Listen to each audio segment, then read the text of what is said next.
doing the snake dance, The snake dance.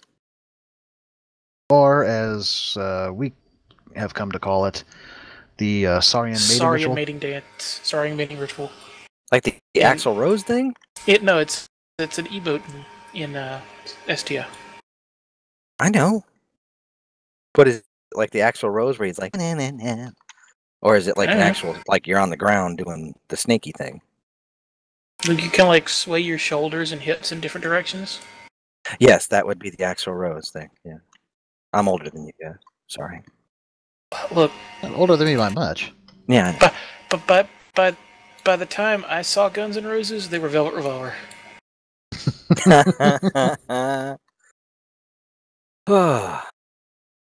Hold potentially inappropriate messages for review. Oh, well, here we go. The Geek EZ is now live. We're sorry. Why am I doing this? I do this all the time. We're using the announcer voice. Hey, using the announcer voice. Yes. Let's go to our contestants. We've got Alistair, Jim, and Tank. Welcome to the Geek EZ, folks. Hey there. We'll be talking a variety of subjects and things and stuff, ranging from this. No, this was like, here's our contestants, and I'm thinking back to that dating game. Show that, I'm like, hi, my name's Alistair. I like long walks at the beach, high caliber firearms, and hot dogs. Go ahead. I like tanks. Bachelor number one. If I was a popsicle. No, never mind. Oh, dear God. Oh, Flamethrower. We'll be all over the board. Mostly sci-fi today. And thinking mostly sci-fi because it's been a very sci-fi-esque week. We ain't got no Star Wars. Got no Star Trek. Not yet. Soon.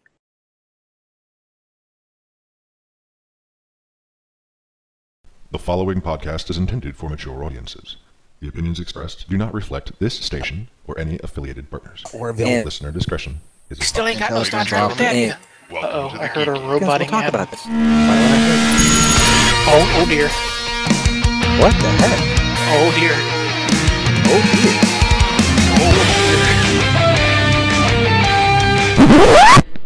Just talking? Well, what's the show about? It's about nothing.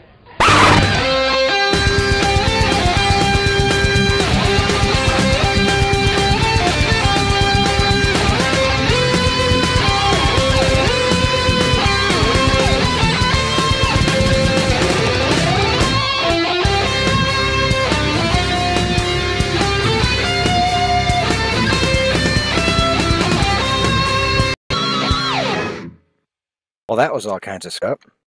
Did the live stream go dead for anybody else? It did. Everything went dead. It's totally dead. It's coming back.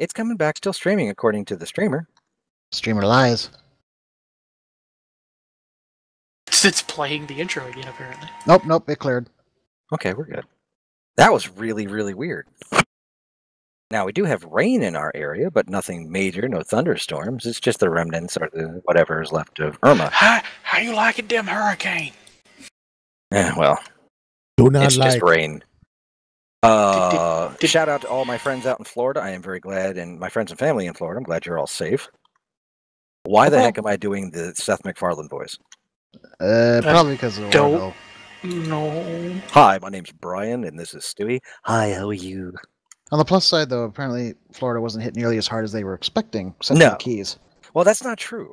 Dingo and the baby. The dingo and the baby. Well, compared to Andrew, that's what That's true, yeah. Well, Andrew, I laughed because watching the hurricane footage on the Weather Channel, and I was because I have family and friends down there, and I was concerned. They always make it out. I mean, it literally is like the Armageddon is happening. I mean, you got Jim Cantori out there flexing in the middle of nowhere, and for the love of God, keep that man away. I mean, seriously, he's always. It's like literally, it's like, you know what? Watch my pecs dance in the wind. But they were down in the south. Now I realize Miami did flood. Miami had some flooding, and they were talking about all this the storm surge and stuff like that. Problem is, the winds didn't get anywhere near as high as they were expecting in a lot of these areas. And they're all down there like, oh yeah, we got 60 mile an hour, 70 mile an hour. Meanwhile, there was a band that was coming off the Atlantic that wrapped over Central Florida for, I don't know, the entire night. And they were getting pummeled. It was like Jacksonville is underwater. The landing is flooded. Yeah, Orlando, Ocala, all these areas had hurricane winds. And I was like, they didn't mention amounts of rain, just incredible amounts. Never mentioned it. They never mentioned it. No, I heard mention of it. Yeah, but it was in passing. They were always worried about Miami and where the eye was landing. Now, where the eye landed, there was issues. I mean, Key West got flattened. Well, it's like Miami is that popular girl that everyone wants to take to the dance, and Jacksonville is that homely girl that never gets out of her chair, apparently. Well, having lived in Jacksonville, that's actually a pretty accurate statement. Well, yeah, I lived there too. I used to live in Bay Meadows. I had a townhouse. I lived in, I don't remember where I lived, just outside of Jacksonville. I mean, it was a nice city and stuff, but it's like everybody moves so slow unless they're on the highway. Then they're all Mario Andretti. Oh, God. And I was like, you know what? I would just like to go and buy this milk and bread. I don't need to have a 25-minute conversation about why I'm buying it. Thank you. Then you get in the car and you're like, everybody's moving and walking so slow. And then the gas pedal hits their foot or their foot hits the gas pedal. And next thing you know, tires are squealing. And I mean, I saw more wrecks on the road in Jacksonville than I have ever seen in my entire life. But that's neither here nor there. This is the Geek EZ, not the Street EZ. And Jim Cantore, you keep flexing those muscles, man. Also, and Mike Seidel, I don't know what you did to get the crap jobs, but why are you always in the worst spot? But that's neat. Okay, keep going. You're the one that was going. I was. Just keep that man away from any potential area because the storms always go to him. Get it? He's rolling. Do. All right. Where do we start? Where do we go? I think we should start with the Hellboy thing because that's still bugging me. Yeah. All right. Oh, fearless leader, what is happening with Hellboy? He's on fire. We don't need that picture. That's for Jim to talk about later. Sorry about that.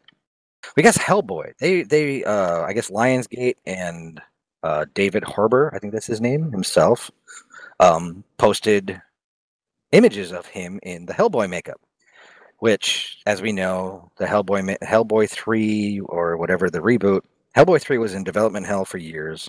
Ron Perlman wanted to do it. Everybody else wanted to do it. The movie studio didn't want to do it.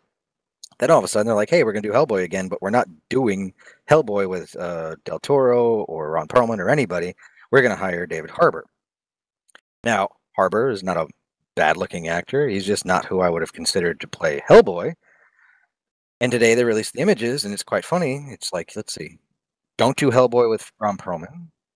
Hire David Harbour. Put David Harbour in Ron Perlman makeup. Has an awful lot of Ron Perlman to him. There it is. It's up. Screen's just black for me, by the way. Yeah, me too. I refreshed. There we go. Okay. There he is. He popped up on YouTube too. All right, but that's a faraway shot. Now, I'm pretty sure David Harbour's not that ripped, so I'm guessing that's a muscle suit. I mean, he's ripped. It's like Hellboy's swole.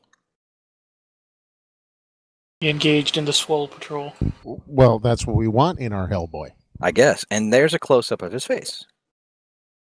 It's coming up on the stream. Give it a second. Close. Yeah, there's just a lot of Ron Perlman in that. It's an awful. I mean, his entire face is under rubber, whereas Ron Perlman wore a lot of rubber to play that role. Not as much as this. Like, we wanted Ron Perlman without Ron Perlman. Yeah, that's exactly it. It's like we got Ron Perlman without Ron Perlman. And the makeup artist in me cringed when I saw this. Jim, see if you can see what I see. Because you've done makeups. Is it around the eyes? Oh, it's around that eye. Can you drop it in our eyebrow? Can you drop it in our chat so I can drop it in the chat, yes. I'm thinking it's because you can see his eyebrow. It's not that you can see his eyebrow, it's the edge next to his eye that just like I was like, that's not glued down. Well, there was something like out. something they did back on, I think it was Cinefex magazine, way back in the day when the Relic came out, and they had a big close-up shot of the creature from the Relic on the front cover, and there were tears in the foam. and you can see the foam latex color in the tears, and other people are like, you don't know what you're talking about. You just learned. I was like, I know what torn latex looks like. I've done it before. That's torn foam latex, but that's neither here nor there. He doesn't look bad, but it looks like Ron Perlman.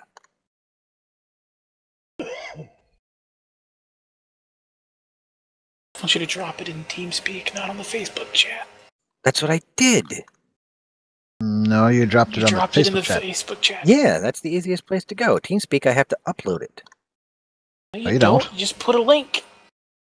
That's not a link. That's actually a photo on my computer. Okay.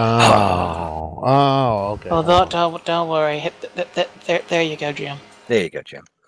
Sorry about that. There you go, Jim. There you go. Technical you. difficulties. It's not a technical difficulty. It's just I actually haven't. It was a difficult. It I was a saved it. difficulty related to technical issues. Pepcac. Problem exists Pepcac. between I keyboard say, and Come chair. on. I saved it here. It's an But actual term we use, by the way. I don't know. Pepcac error. I'm not the only one. I know, Alistair, you said it. I mean, he looks like Ron Perlman, right? Yep. Okay. What the hell? Hey, Zip is watching us on YouTube. Hey, Zip, what's going on? Why is Zip on YouTube? I don't know, but he's watching us on YouTube. Oh, that's cool. But Zip, we need to get you in here again. Yes. When was the last time we actually had him? I don't think we have yet. Okay, that's not opening. Jeez, we're having all kinds of trouble. That's what she said. Now we're having a. Wait. Oh, wait. Don't tell me. Come on. And we're waiting. Come to daddy. Come on. In that case. That's yeah, not I this mean, kind of show, Jim. Oh my. we don't have any mashed Oh potatoes. my. That's no mashed potatoes. Let's see. Where are we going from here? Because that was all I had to say about the Hellboy. It was like, oh yeah, everybody's freaking out. It's like, I love it. It's like, it's Ron Perlman. But That's why we love it. that's why we love it. Do. I have no idea. Where do we go next? Well, in other, I guess one could say maybe disappointing, maybe not, would be Orville. Oh yeah. There's definitely people who are very yes. meh. Well, it had great ratings. From what I'm gathering, and according to the latest numbers, it actually gained. I think it went from a 2.3 to a 2.8. So I mean, that's not bad at all. That's a pretty good share. That's like 8 million people watch that show. Now, what happens next week? We'll find out, because that's where you really look. It's like you got your numbers for your premiere, then you look at your numbers for your second show and see how many people stayed. But They typically drop. Yes. The show itself. Now, I mean, two of us have seen it. Alistair, you and Tank haven't seen it. Jim and I have seen it. I've actually watched it twice now. I DVR'd it and I watched it again. And I mean, was it rough? Yeah, it was rough. It was really rough around the edges. There was a little bit of too many forced jokes. Some that actually worked. Some that really didn't. I heard one of the major complaints that I heard was that basically it should have been a 2-hour premiere. Yes, it should have been. I think it should have been 2 hours.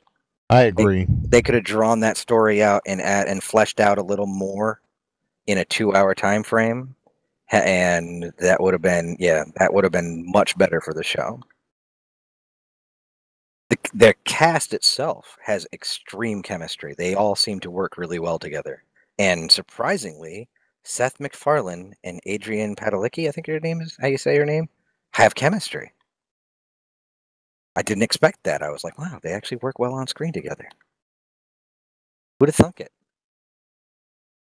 And she's, pretty sure she'd have chemistry with anybody on screen. The woman's gorgeous, but... Jim, what were your thoughts on it? I mean, throw some thoughts out. Well, I felt like the characters have depth potential. Yes. Definitely. The whole divorce storyline is ripe for humor. They really did kind of hammer away at that, and they even the characters were going, "Really, you're going to stay on this?" You know? Yeah. So that's what made it work. His best friend, the pilot. I'm really looking forward to see what kind of hijinks Yes. they write in around this guy, because he's a loose cannon for sure. I'm amazed how straight McFarlane played it. Not straight as in orientation wise, but just he was the straight man. Yeah. He had a couple of goods. I mean, I still think I really liked the line. I loosened it for you, even though we saw that in the trailers. It just worked right there, and it was such a perfect throwaway line. As was Happy Arbor Day. Oh, that was beautiful. Yes, that whole sequence was brilliant. Yeah, Now, I imagine that McFarlane actually works best at playing straight man, kind of like how Leslie Nielsen was always best as just playing it straight. He lets the other people around him have the jokes. It's when it first started, and I'm watching the show. Within the first 10 minutes of that show, I'm like, oh my god, they're gonna get sued, because it was Star Trek. It really was Star Trek. I mean, instead of San Francisco, we had New York. We had holodecks. There was a whole lot of Star Trek, and I was like, oh, how is this going to fly? How are they going to pull this off? Because that character on the holodeck, that was yes. Again, it was like there was humor that was humor that worked. It was like, okay, that was pretty funny. I'm so excited for both you guys right now. Yeah, it was like worst training program with a nice attitude. Oh, and the dog. Oh my god, the dog. Jody and I were in stitches. The dog sitting on the couch behind the scientist on the news screen, just going to town, just going nom nom nom nom. First thing I noticed. Lick, lick, lick. Now, I was amazed how much they were allowed to get past the censors for an 8:00 show. There were tongue-in-cheek kind of like hugging the donkey. That is yeah. that right there, I was like, did he really just say hugging the donkey? But the other one was like they got they got dick jokes across. They got a couple of balls thrown in. Did you notice the name of that aquatic scientist? It wasn't though. It wasn't with that. I actually went back and watched it and rewound it a couple of times to make sure that I heard it right. It's not Cafeve. It sure sounded like it. It sure does, but it's not. It's not as many syllables. But it sure sounded like it. I think they were probably in production long before Cafeve became a thing.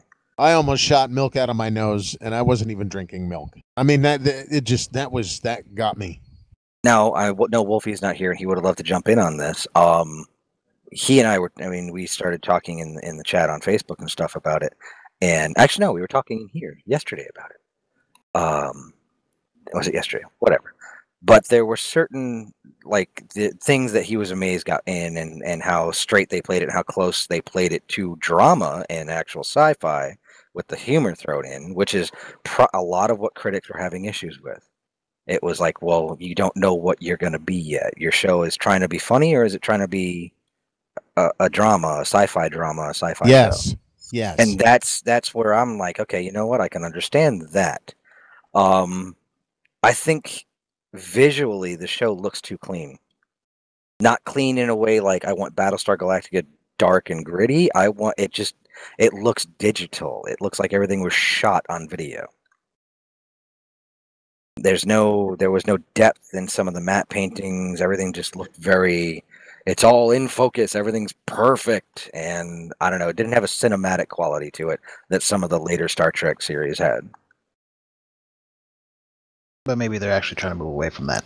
That's true. Now, McFarlane did say this is an homage to when sci-fi was fun and full of hope. Yep. And mission accomplished. They got it. They nailed it. And I think that's also a lot of people have gotten used to dystopian, dark, gritty sci-fi. And there is that dangling participle at the end, though. What his ex-wife has done. Yes. Yeah. And I forgot to mention it. Spoilers if you haven't seen it yet. You know that's gonna come. Yeah, it'll crop up. I mean, they laid down a whole lot of stuff that's going to crop up. It's like they introduced the main baddies. Instead of Klingons, we have Krill, which I think is hilarious. They named their bad guys after a shrimp. But They've laid down that the ship is not invulnerable. It's not the Enterprise. I mean, that ship got blasted apart in its first mission out. Well, the Enterprise got blown up several times, though. Yeah, but this thing, and dude, this thing got its butt, and it had its engines blown off. Hey, fun fact. Well, 2 out of 3, anyway. That's true. Fun fact, since you mentioned it, you think it's funny they named their big bad after Shrimp, one of the Destiny's main bad species, the Hive. Yeah. Their original species name is the Krill. Really? Yep. No kidding. Interesting. They work with the Krill, and then a couple of members, did some really dark Cthulhu, Lovecraftian-esque things, and ascended to godhood, and they became the Hive. Well, Wolfie and I were talking about that, and he's like, well, with the last Star Trek movie, we had Krall, Krall. In Forbidden Planet, we had the Krell, which was Krell. You can't do Kroll because that's Nick Kroll, the comedian. So you're left with, and that you might can't could do work Krull. if they get him to guest star. Yeah, you can't do Krull because that's that cult favorite film from the 80s, which I've never seen. You're left with the I of your vowels, unless you want to do it with a Y, but it's still pronounced Krill. So there's that. But I mean, I gave it a B-, maybe a strong C+, but a B- for their opening salvo. We'll see what happens next week or this week on Sunday. And I think for a pilot, they're off to a rousing start, though. Yes, they've set the tone. They've laid the foundation. Now let's see what they build.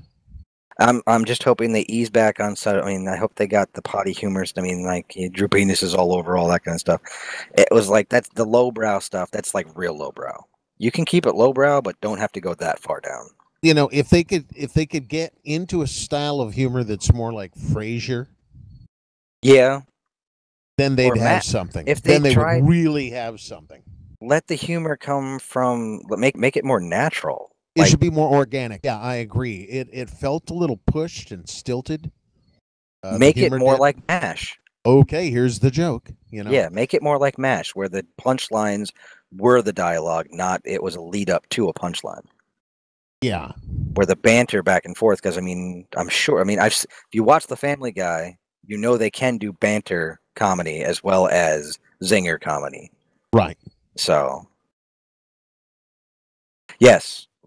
Wolfie's in the chat on YouTube, and he's like, "The superhero jump was terrible, though. It was. That was probably the worst effect in the entire show. Was this superhuman character they've got? Little tiny girl grew up on a planet where they've got lower gravity, so she has extreme strong strength and agility and all that. But that was probably the worst effect in the entire show because she does this major jump, and all they did was take her and kind of just move her across the screen instead of any. I mean, they tried to make a dynamic shot out of something that wasn't very dynamic. Yeah, it didn't look like they were. If they'd done wire work, that probably would have been a whole lot better. Probably. They could have just shortened it up. I think it was way too long. Yeah, it was like, okay, we get it. She's flying through the air. Mm-hmm. Okay.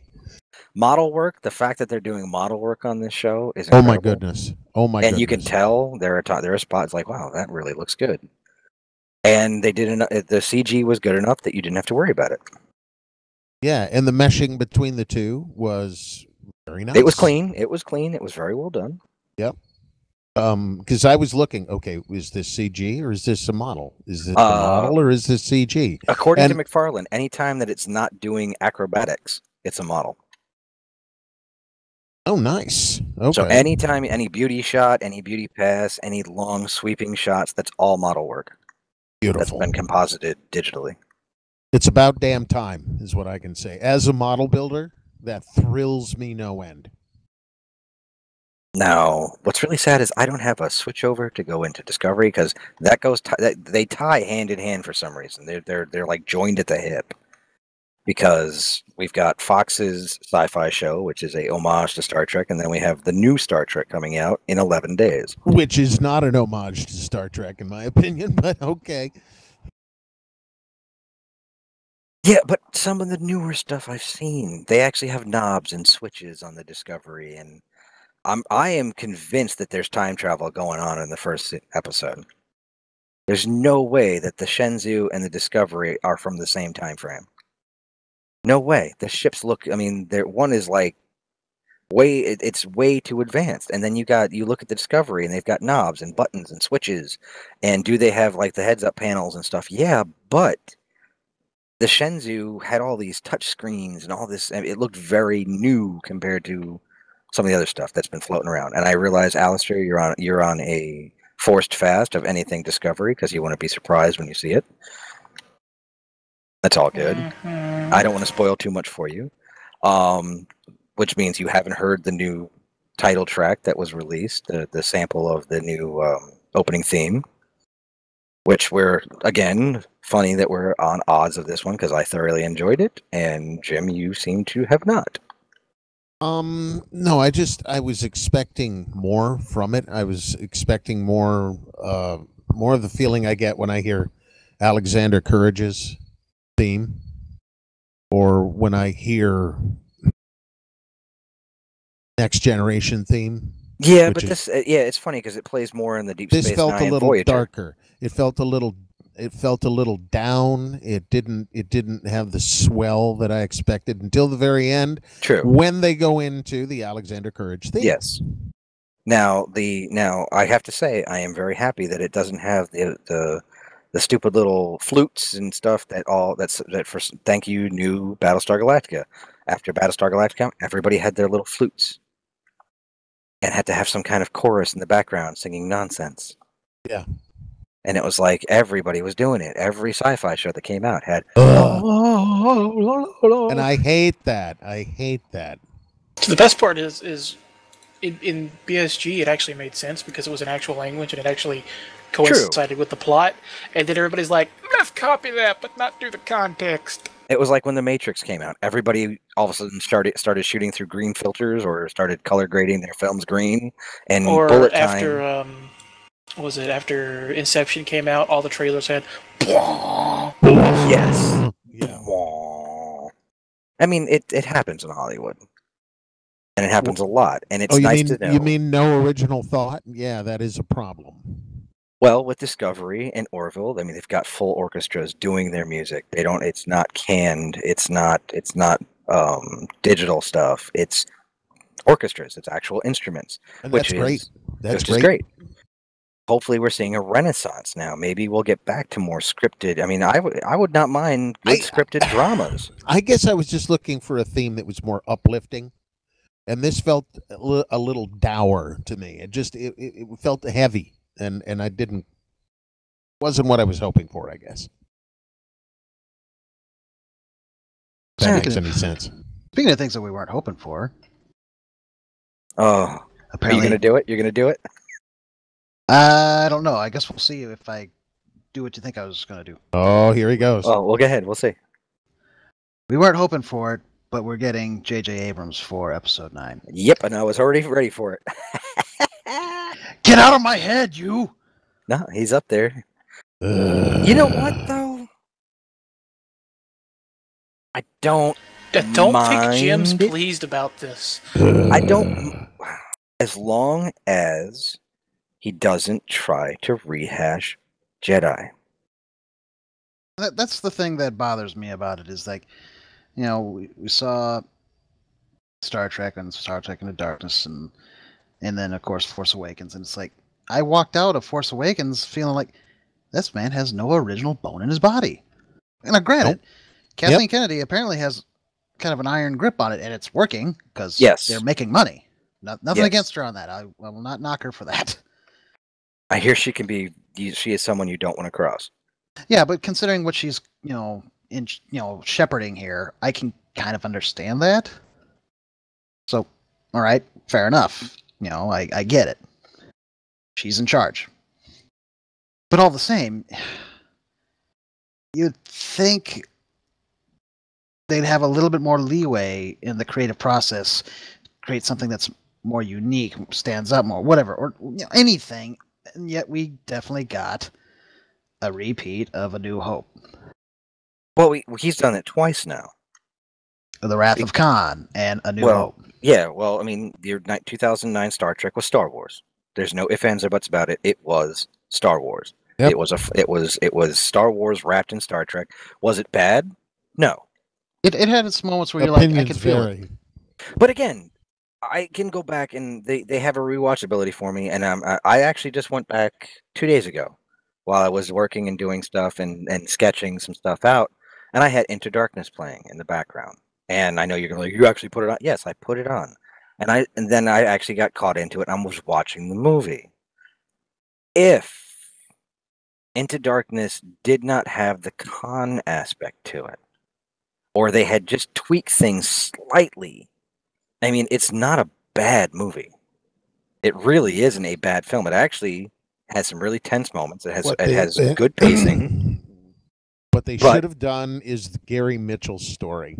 Yes, they should have probably went more that route. Yeah. Well, mechanically speaking, the story kind of works. There's certain things about it that doesn't make a damn bit of sense. Like, why do you suddenly need multiple torpedo tubes alongside? This isn't a freaking sailing ship. True, and well, I mean, not even that. They pulled these little tropes, these little Star Trek tropes out, and would show them to you and go, "Remember this?" Yes. When it was cool in the other movie. Yeah, and they did it again. The last act in that film is very much, hey, remember this? It was cool then. Hey, remember this? But then there's other aspects to it where Spock kicking the crap out of Khan. That right there was like, that was pretty cool. I'm actually watching that fight scene and I was going, you know what? That actually was pretty badass. It has its moments. I mean, I won't disregard it entirely. But even he came back and apologized and he said, you know what? I messed up. And he goes, I messed up a lot with that one. So as he laughs all the way to the bank. And that's why he didn't do the third one. He went on to do Star Wars, which can I see that it was a rehash of storytelling of A New Hope? Yes. Do I understand the circle theories in Star Wars and other storytelling and myth telling where you tell the story over and over and over again to get to the final end? Yes. Does that make it a bad film? No, I really do enjoy watching The Force Awakens. I don't mind that film. I'm not going to, does it show that he is unoriginal? Maybe a little bit. Yeah. I think the problem is the fact that, when you walk out of a film that I go into these films, any films these days, with as much of a blank slate as possible, so I don't go in with any biases and whatnot, to get the best reaction out of it. And when your reaction is, when you walk out of it, is like, he's a goddamn hack, that's not a good reaction to have. Bingo. Yeah, see, I don't know. I went in to be entertained. I went in to see Star Wars, and I got Star Wars, and I was happy. I got Star Wars, but it's like, you fell short, damn it. I mean, I'm not looking for, being a kid and seeing it for the first time, because I actually never saw any of the originals in theaters as a kid. I saw them all on VHS, and I watched them endlessly over and over again. The first time I saw any of those Star Wars films in theaters, I was in high school, and it was just basically it's the same deal as watching the Wrath of Khan on the big screen. It's like, I'm seeing it on the big screen for the first time, but I already knew the story. Then you get into the prequels, and I felt, prequels-wise, that I walked away with a much better feeling about it than I did with Force Awakens. But again, that's just me. I'm not trying to imply it's like, it's because it's not Lucas. No, I gave it as fair a shake as I could. It's like I'm walking away and I'm just like, I enjoyed it, but I didn't. It's weird. When I put Rogue One in one hand and The Force Awakens in the other hand, Rogue One wins every time. Oh, I will say it just weighs a whole lot more. It just does. Rogue One was a much better Star Wars film. It really was. It was so much better a Star Wars. And you know why? I think that way because you got to remember, I was actually thinking to myself as we were getting ready, because I knew we were going to talk about this, and we've talked about it before. I like Star Trek. I really do. I think Star Trek is phenomenal. But given the choice, if one had to go away, and they're like, okay, you either get Star Wars, I would let Star Trek go away. Star Wars is is where, I mean, that's where I jumped in. That was my it jam. for me. Yeah, Star Wars was mine. I mean, I was 5 years old, and that was it. That was Star Wars was mine, and Rogue One felt like my Star Wars. Yeah, It had I would go with that. It had that feel, whereas The Force Awakens was a modern film. Whereas Rogue One, Gareth Edwards, to his credit, grabbed onto the feel and look that Lucas had. And yeah, that there was something about it that just felt right. And I'm not going to say The Force Awakens is not without its flaws. And the biggest one is that is a major rehash of the first two, or it's like of episode 1 and episode 4, because episode 1 was a rehash of episode 4. A lot of people don't want to see that, but it really is. It's the exact same. It's very much the same story. Yeah, it wasn't in that respect. Exactly. Well, the same with The Force Awakens. It is, but it isn't. It's closer than the Phantom Menace. I think the issue is that it's more blatant about it than Phantom Menace was.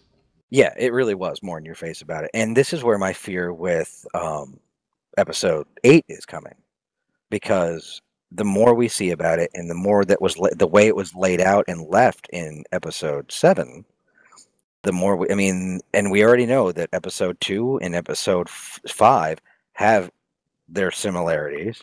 Things were introduced, and the way things played out was very much the same. So no one will argue that episode 2 was the best of the prequels. Agreed. No one will argue. No, episode 2 was the weakest of the whereas prequels. episode 5 was the best. Was true. Well, arguably Exactly. the best of the. No, it is the best. 3 originals. I don't think there's an argument there, though. I think everywhere you look. Okay, yeah. We could discuss that one we could do that. Yes, but when you start seeing this stuff, it's obvious. We're getting walkers, and there's the training of a Jedi with an old master, and all this kind of stuff, and that kind of stuff. It's like, okay, well, that's what Empire was about, and it's going to take a lot to not do that again. And whereas Rian Johnson has been saying, I'm not redoing Empire, over and over and over again, the more you see of it, the more it kind of has that flavor to it. And then, is it going to be bad? God, I hope not. But we'll see what happens. We should expect that there's going to be some aspects of that, Sure. The whole training whatnot, because of the fact that Rey found Luke. So yeah, Sure. We're gonna have some aspects of that. But when you see I don't know what those things, speeders, fighters, whatever, that rushing towards the walkers is like, God damn it, guys, quit it. Now, I understand. The only thing that's definitely not the same, at least, was the space battle that we get a glimpse of. I was like, all right, that's there was no space battle in Empire. Well, there was a space smashing. True. As long as they don't have giant slugs trying to eat things, we're good. We'll see. But it won't be giant now, slugs. back It'll be to giant the snails. JJ. Back to JJ coming on to episode 9. I said this when Colin Trevorrow, I think it was fired, and he was fired. He was fired for being difficult, and for like not. The other two guys were. A lot of people are saying. I've read some articles from people who are on the inside saying that he was not. He was just, his ego was getting in the way, and it's like, dude, you just had a monstrous failure in theaters, which is gonna raise some serious eyebrows. You can't walk around throwing your weight around when you don't have anything to back it up. You got one film that's gonna back you up, and a lot of people are saying that's just not enough. And I guess he threw his weight around, and Kathleen Kennedy said, "Yeah, I don't think so." Didn't and he ousted him? Wasn't he the one who directed the Jurassic Park? Yeah, he did Jurassic World, and then his latest one, Book of something or other. It got. I mean, dude, it was a total bomb. It crashed and burned. It crashed and burned badly. Well, I was wondering maybe the reason why the Jurassic World did so much better is maybe it's because Steven Spielberg had tighter reins on it. And I guess he was handpicked by Spielberg to direct that, because Spielberg was a producer on that film, so he was the one who hired him. But now I'm guessing Lucasfilm has a direction in which they want Star Wars to go. They seem to have a map, and they know where they want it to go. And whereas I think the big problem that has been going on is Trevorrow and the other two guys that got fired off of the Han Solo film were taking too much creative license, and they were going against the grain, and they were being told to do one thing and doing another, and there was butting of heads, which happens. So This is the creative process. yeah, and it's the creative process.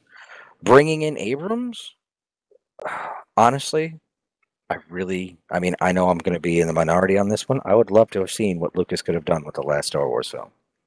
I don't know. I would have been okay with seeing that, just because then he would be like, he'd be working under somebody else, Yeah, and there'd be somebody trying to rein him in just a bit here and there. which is apparently what he needed with the Indiana Jones films. Yeah, I mean, he had Spielberg there to pull him back in, and I mean, he trusts Kathleen Kennedy enough that he named her president of his company. So it was like, okay, I would have loved it. I mean, it would have been, the circle would have been complete. He would have been once the master, now he's the learner. But it would have made me happy, just because for all the crap people give him, the man really is a good storyteller. He's just really bad at doing dialogue. He just can't direct it and act it. Well, even then, he goes for the story, and sometimes the story and the acting don't go hand in hand, and that's where his problem. And he's admitted to that. I mean, he's in interviews and stuff, and he's always said, he goes, there are times where I really don't listen to the dialogue, which is really bad if you're actually editing a scene together. But so there's that. But I would love to have seen what he could have done with it. You bring other writers in, even if they had let JJ help write it or something, and get a big collaborative effort on this last Star Wars film. Go out with a bang. Go out with a huge bang. Maybe they could bring him in to co-direct it. Maybe Abrams would bring him in. That'd be awesome. Creative consultant. Yes, JJ, bring him in. Say, hey, can we bring George in on this? Let's do this. Let's bring George back to his baby one last time. Let him say goodbye the right way. No. As long as Kylo Ren doesn't go, no. Yeah, he broke his helmet, so. Your helmet's so big. Sorry. There's definitely things that we're still kind of shaking our heads about, but I think we discussed it last time or previous About time. what? Oh, like the massive width of the mega Star Destroyer. Yeah. And yeah, the design seemed to have gotten lazy. We need to make it bigger, and boy, we're going to make it it's a B-2 bomber in space. Bigger and flatter. Which makes no sense. A slice of pizza. It really And doesn't make any wingier. sense.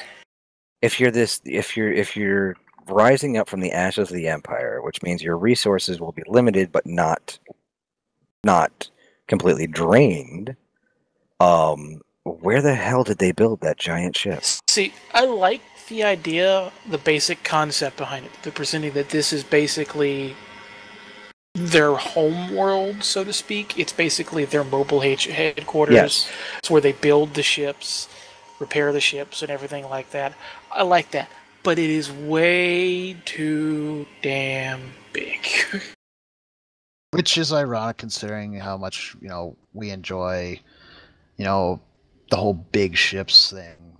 Yeah. Same. It's like, really? Well, it's like Snoke is It takes us 3 compensating for days to get to something. the other side. I mean, if you read the EU, you know why the Death Stars were created. Of course, that was changed with stuff. Well, which explanation are you going with? The whole- Palpatine that he knew that the Palpatine Vaughn knew were coming. Yeah, that knew something was coming. That's fan theory. That's Yeah. not To actually be been supported. fair,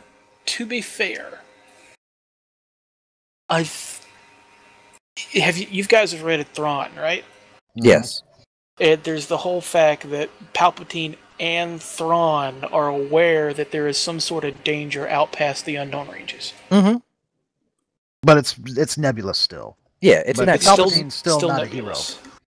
No, I'm not saying. Yeah, but if you look at it, I mean, it's like the Death Star. Everything about the First Order was like, it's bigger, it's better. I mean, we had 2 Death Stars.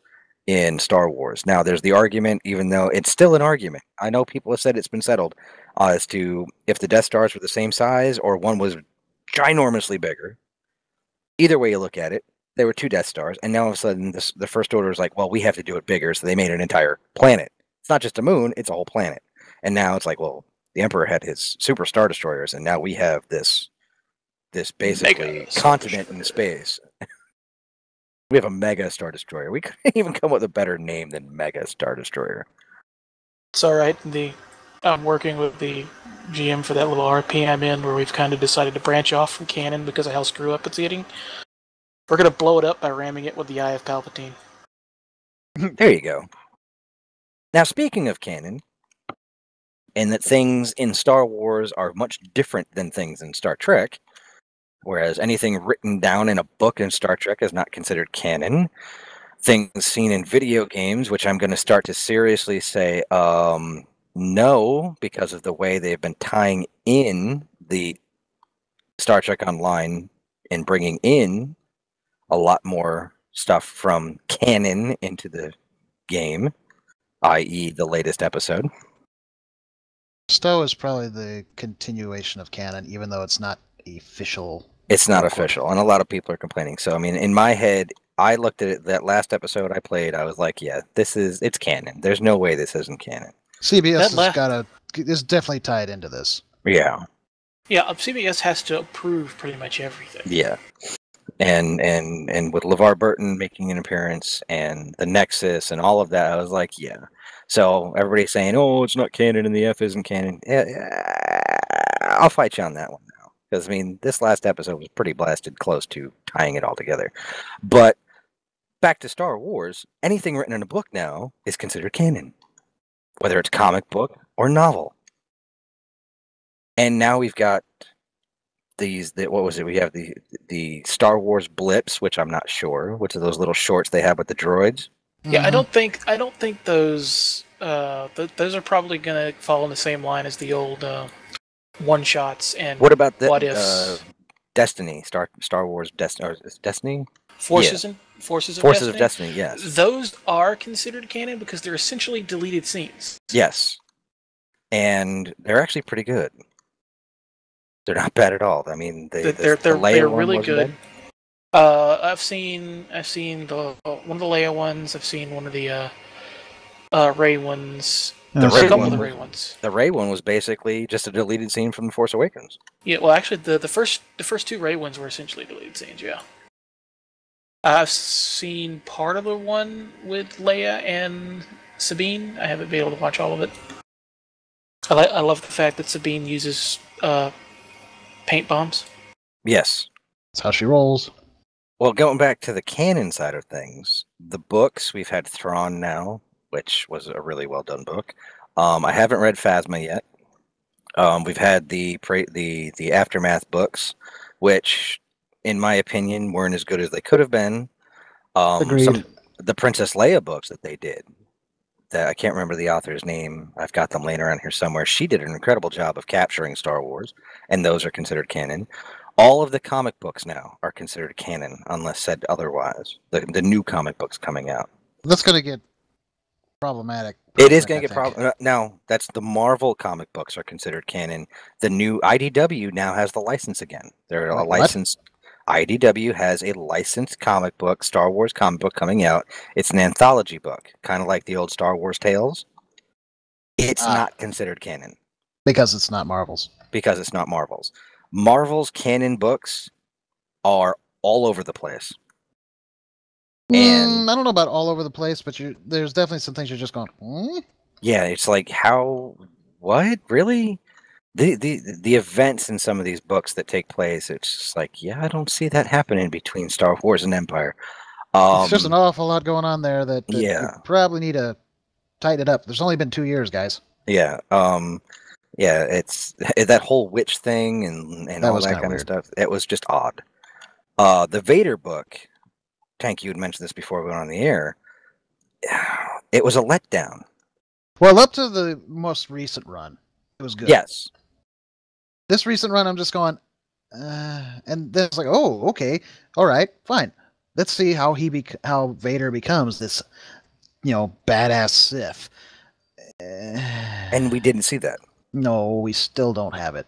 No, we don't have Vader in his. I mean, the Vader we saw in Rebels was the Vader better. that was I was hoping they would get to, and we didn't get that. We got a Vader who got his butt handed to him left and right, and he got obliterated. Basically cheated. Instead of standing toe to toe with somebody, he did what a Sith would do. I mean, he used the enemy's weaknesses against him. Which, granted, is accurate, but all the same, you're just like, this is not the way Vader has ever really been portrayed. He's always been portrayed as a warrior. He's not this conniving, manipulative type. He doesn't care for that. He's just going to crush you. Yeah, he's like, I'm here. I'm just gonna. Yeah, I am a force of nature. Yes, when I did like the line where he's like, I am a monster. I did like that one, and I did like the being torn stuff where there was the back and forth. That was in this book, right? The most recent one? Yeah, was that in the recent one where he kept flashing back to Anakin stuff? Oh well, it's like it showed him the path that he could go. Yes. Weren't there a couple hints in Rebels too, though? Yeah, it ties in with all that, with the stuff with Ahsoka, where you're like, okay, I was going to say these are actual choices he's making. He's like, you know what? No, I'm going to be Darth Vader. I am going to be all powerful. These are conscious choices. These aren't just like he's being drawn by the Force. No, he's by the dark side. He's grabbing the dark side with both hands and pulling. It was just like, which is actually the whole point. You always have a choice. The Jedi point this out. You always have a choice. You can always choose to move away from it. Yep. Whereas the Sith are like, no. It is the whole. They deal in absolutes. I will have ultimate power, and no one else will make me do otherwise, kind of thing. And I've been going back and reading Legacy with Cade Skywalker. I didn't get to read all of that, but there were some good ones in there. Yeah, I was amazed when I started looking at the designs in those books, how much they used in The Force Awakens. Like the antenna arrays on the front of the Star Destroyers. And some of the way the Star Destroyer is laid out is very similar, not exact, to some of the stuff that they showed 150 years in the future with Legacy. And I mean, I'm enjoying the books so far. I never read them in their first run, so I mean, going back and reading them now, that's the cool thing about digital comics. You can go back and say, hey, well, I'm paying for this. Let me go see what they got. But yeah, I mean, it's like, okay, cool. But I was impressed. There is stuff from, I mean, the whole Yuuzhan Vaughn, I'd never liked them as a bad guy. I know you guys do, but I always found them kind of Cobra Law. They really are. They're the Cobra Law of Star Wars.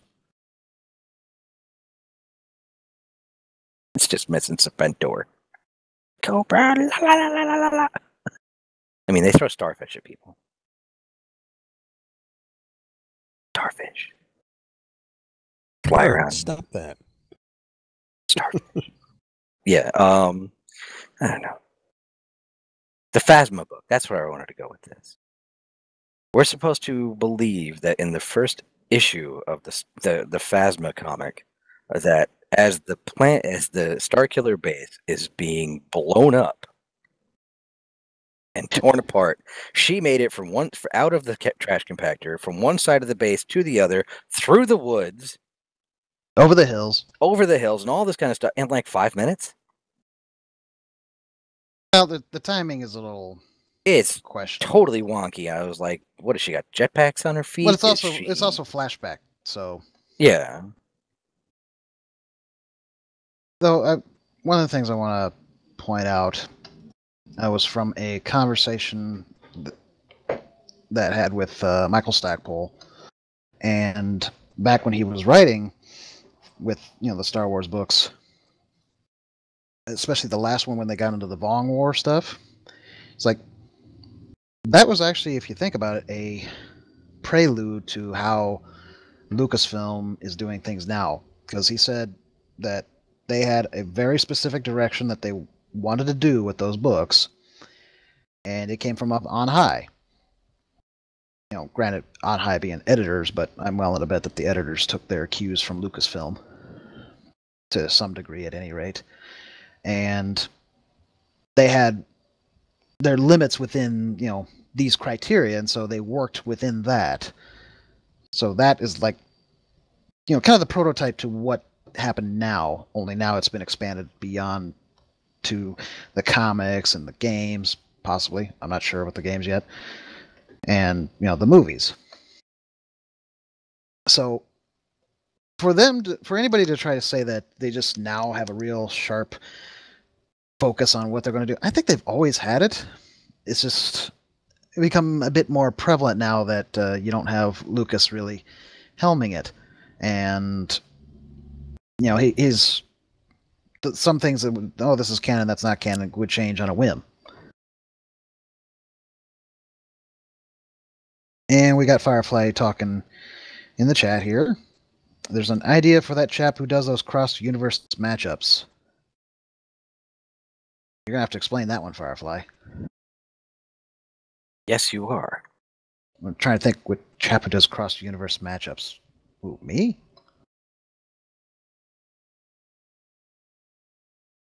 While we're waiting for him to continue on with that. So, yeah, I'm not shocked that there's more drive on this. But it does make there's some of the things that they've done is a little questionable. Like, you know, Phasma comic, I'm still kind of waiting. I want to see what the next issue is going to be like.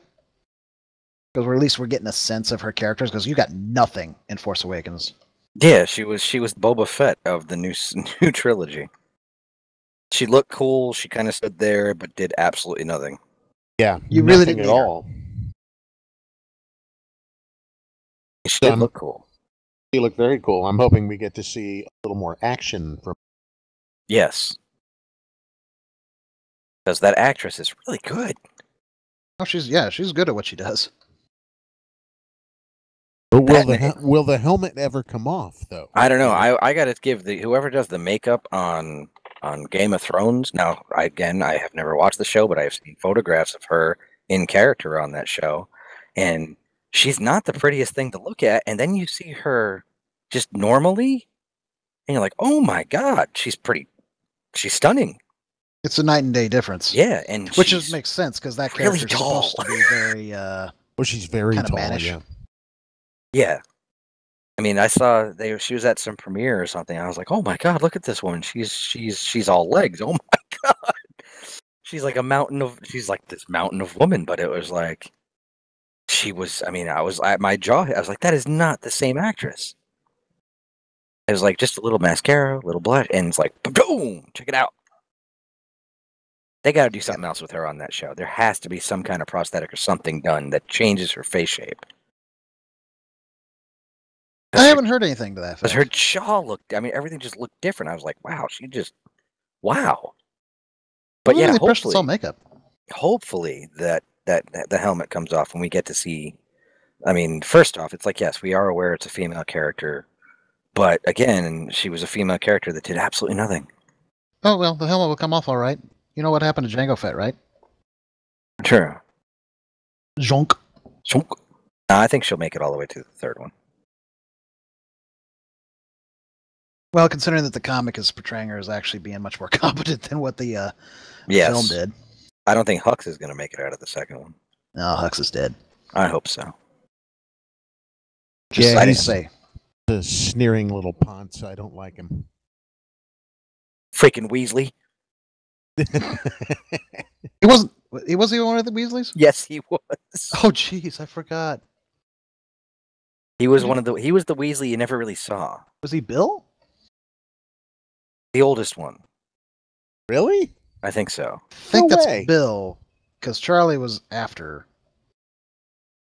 Yeah, I got to look it up. I know he was one of the Weasleys. But that whole, I mean, I actually, again, this is how bad it is. When I need background noise, I put on Star Wars. I had The Force Awakens on, and that scene came on, and the overacting he does in that speech. The loathsome resist with the lisp and everything. Oh my god. But it makes perfect sense considering who they're actually. Yeah, the Hitler aspect. And he was always over the top. He played Bill Weasley. There we go. They need to get David Tennant into a Star Wars movie. Oh, Oh, yeah. man. You know what? It would be just entertaining if in episode 9 we finally get the reveal of who Snoke is. It's William Shatner. Oh my god, that'd be hilarious. Now, I think it's funny. Surprise. What's that actor's name? Right out my head. I had it and it went right out of my head. Oh, Who's he done? what is he? Third Rock from the Sun. The kid from Third Rock from the Sun. He played in Batman. Oh yeah, I know what you're talking about. Oh, what, Right out John of Lithgow? No, No. John Lithgow. Gordon Levitt. Yeah, Joseph Gordon-Levitt. He plays an alien in The Last Jedi. He has a cameo. I think it's really funny that he's in Star Wars, since he was the person I would have picked to play Ben Solo or Jason Solo when I was doing a few years back when I did up the 2 posters for the Thrawn trilogy.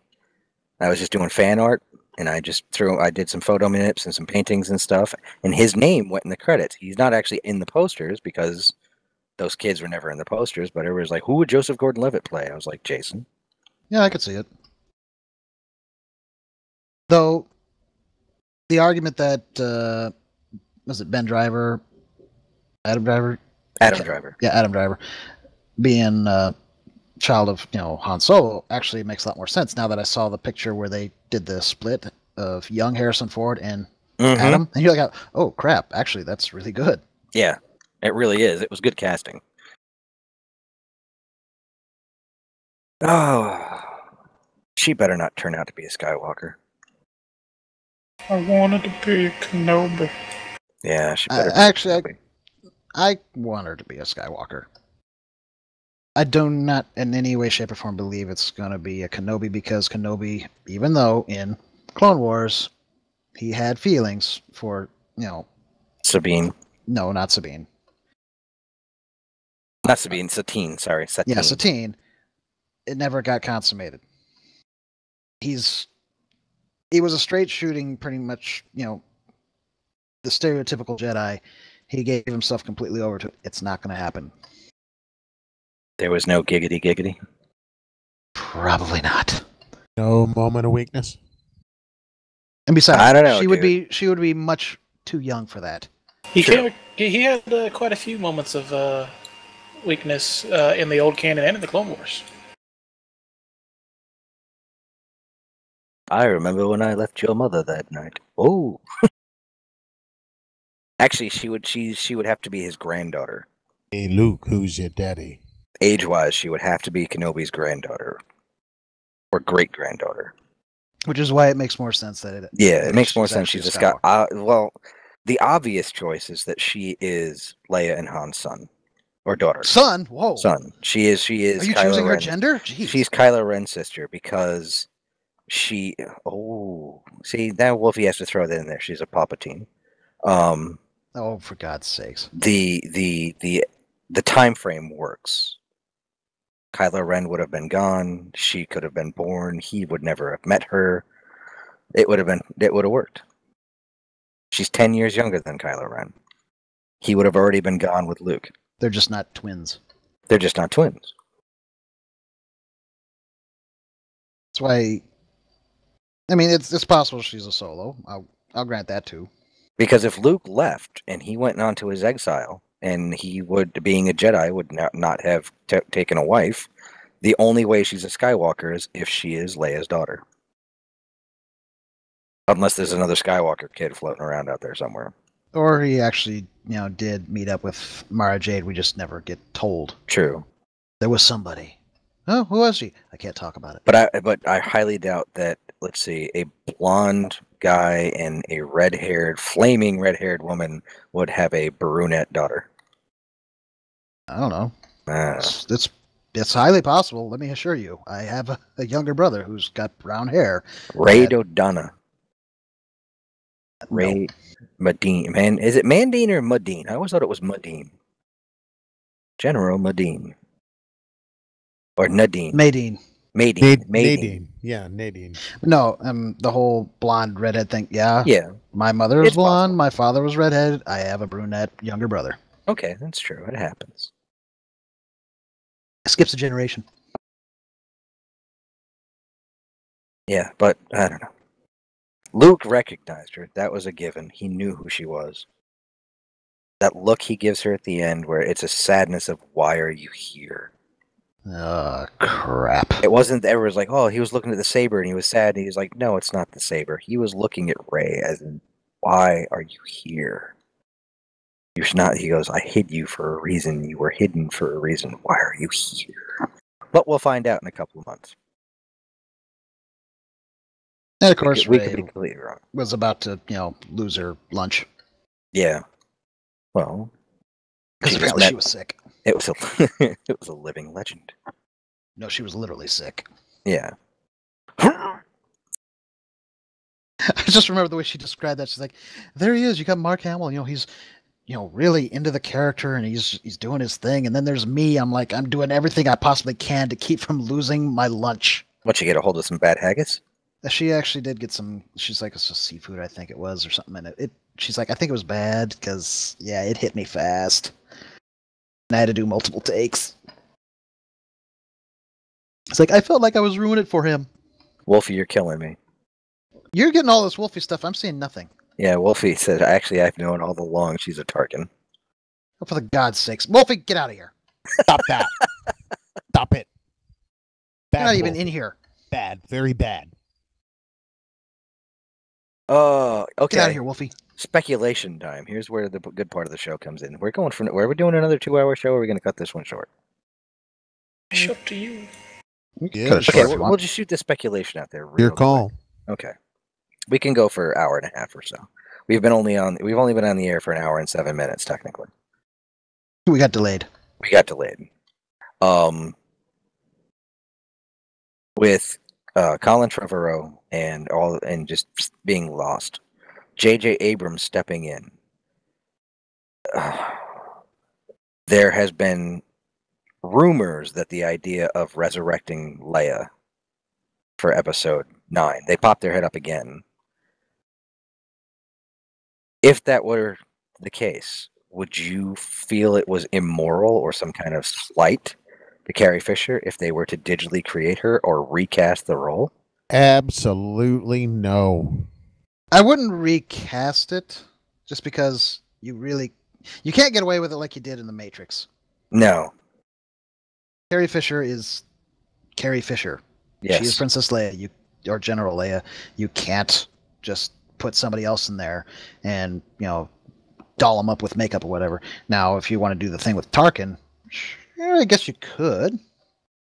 I wouldn't say that'd be against, her memory or anything. It wouldn't be a slight, in my opinion. To be fair, she was very impressed with how they digitally recreated her in Rogue One. True. I mean, she honestly thought they had used archive footage of her. I don't remember saying that because you didn't. Because you didn't. Yeah, they're getting really good with that grabbing audio from things. Like Obi-Wan's line in The Force Awakens and snagging her hope from one of her takes of "You're my only hope." That said, and especially as the technology gets better, I hope that they, during the process of negotiating and coming up with their contracts, they put it in really, really good that, if, I pass away or whatever, that, the estate does not get I don't know the proper phrase right now, but just doesn't get the money for it. Yes. Don't screw them over. Right. You have to get approval from the estate to continue, that kind of thing, maybe. I know they asked Cushing's estate and also the guys for the pilots in Rogue One. Yes. At least a couple of them have passed away. I thought only one of them passed away. 'Cause the other guy did his own lines. Maybe it was The just white one. gold leader looped his lines. Oh yeah, that's right. Yeah, he's still alive. Yeah, it was Red Leader. I think that was he was. Yeah, he has he passed away fairly recently, actually. You know, I wonder now that Dennis Lawson has because he was at Celebration over the summer.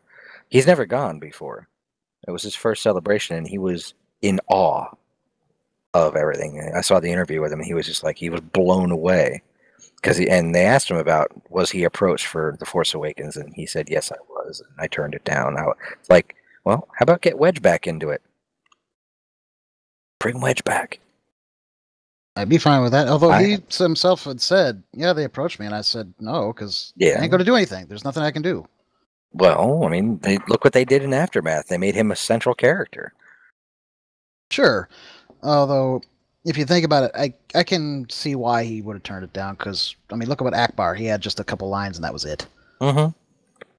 He wouldn't have done shit.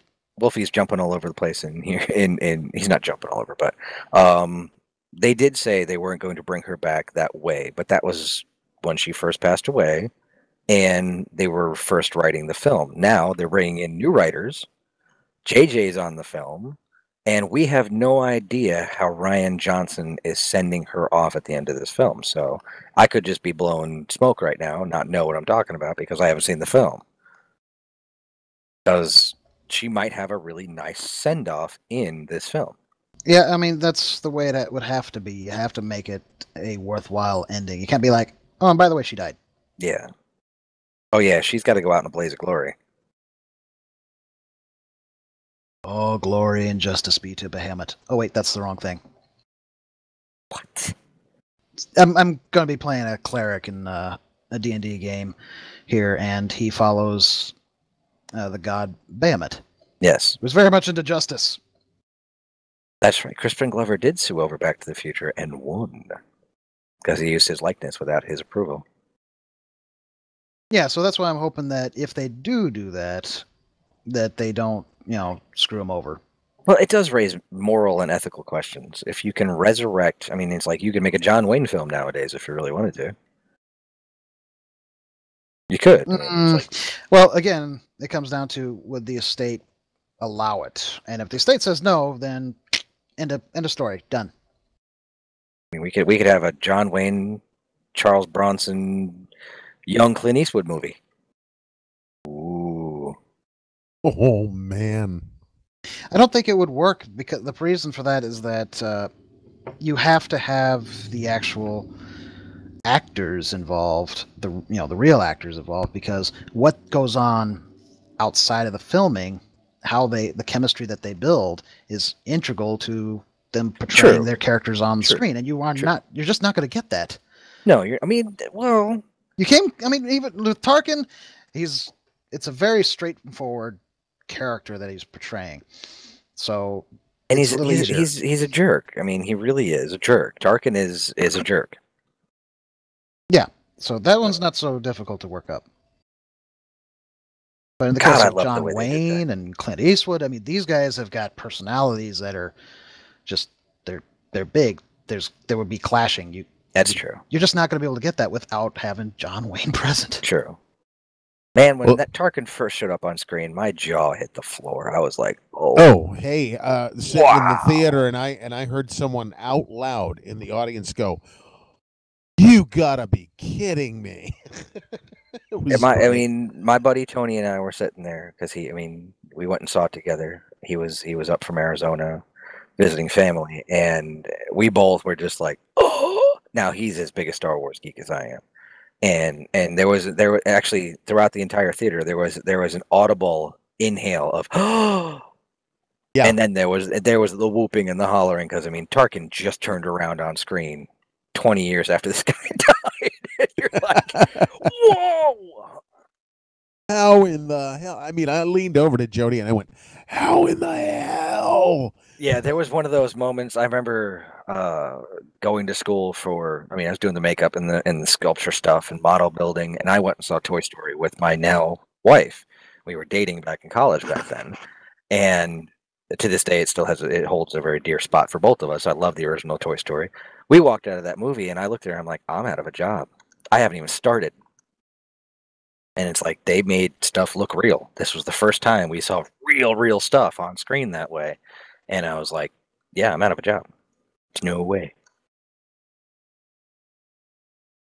Yeah, it was. Yeah, I mean, it was after Jurassic Park, but those were creatures and stuff. I mean, they made real worlds. I mean, Toy Story, even though it's dated nowadays, still has an amazing look to it. But yeah, here we are, 20 years after that, and they brought the dead back to life. Holy!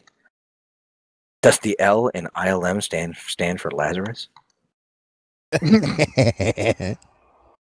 No, it stands for Lovecraft. Oh, geez, that's even worse. Industrial Lovecraft magic. Industrial Nice. Lovecraft machinations. Oh, but let's see. We're going an hour 15 minutes. What else do we have to? Oh, I know what I wanted to talk about. Speaking of model work, our resident. I don't know. What are you now? Filmmaker. Yeah. You're a resident filmmaker. Just Yeah. now, just today. Yeah. Get rid of that picture. I'm going to bring this one up because even though you shot this on an iPhone, right? Yeah. Which doesn't have the greatest depth of field. No, if I had the proper camera that I can pull, Yeah. infinite focus on, then that would look even better. Dude, this is impressive. This is really impressive. I'm so glad you like it. I mean, I used to love doing those kind of shots, building the models and stuff like that. And oh, look, Wolfie's getting all like the Crow did it at first almost 20 years ago. Yes, This is true. This is true, but they did it in a mirror, and they just used it. Yeah, it wasn't like they created his face; they just used existing footage and mapped it. Yeah. Whereas this was they created the dude's head. It's different, but yes, the Crow did do it first 20 years ago. But yeah, that picture is an example of the kind of forced perspective we're going to try and pull. Not real. There's cars in the background. It's not the right in size. Challenger. Okay, the only thing you got to fix is that corner on the base that it's sitting on. The little landing pad. That's supposed to be like a concrete pad, right? It's a concrete pad, and then it's got those caution markers all around it. Those are like boards. There's a Oh, piece okay. missing. That corner just looks odd. What, Just where the, in my eyes. where the two pieces don't meet. Where they don't meet. Yeah, it's like they're leaned up against it. Okay. So, Okay, I mean, yeah, you know what? But again, the lighting works, everything. I mean, you've got that, it's lit right, and you put, you change the DOF on that, and it's all good. you just have to adjust the f-stop to get it right. Is it just the f-stop? You don't have to go. Just the f-stop. Well, you measure off. You've got to think in ratios, and you've got to think about in scale. So you got to figure out what scale is this model, and then how far away do the people need to be from the model so that they're in scale with the model. And in this case, it's about 25 or 30 feet back from the model. It does look good. And you put that, now I'm sure you're going to color grade and do all that kind of stuff afterwards, and everything's all going to have the same. Well, yeah, not only that, but there's going to be a ringed planet in the sky, and there's going to be other vehicles buzzing around up there. There's going to be all kinds of cool stuff dropped in. There might be another ship way in the background taking off. And this model is indicate what, a foot that it's long? so that that model's not even a foot long. It's I don't know how long. It's about 2/3 of a keyboard long.